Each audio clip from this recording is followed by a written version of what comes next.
आप सब लोग के नमस्ते प्रणाम। और आज बानी देवी गीत के सेट पर और देखिए उधर देखिए हम लोगों के पावर स्टार बैठे हुए हैं। इधर देखिए इनको दिखाते हैं। अमित भैया हैं, संतोष भैया हैं, धनु भैया हैं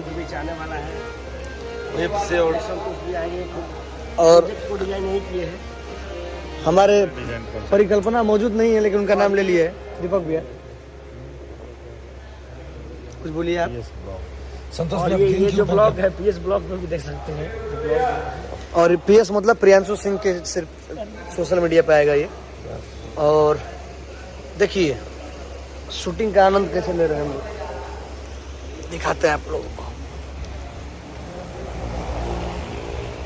सेट दिखाते हैं, देखिए उधर सुबह के 5 बजने वाले हैं। बने रहिए ब्लॉग में। बाय।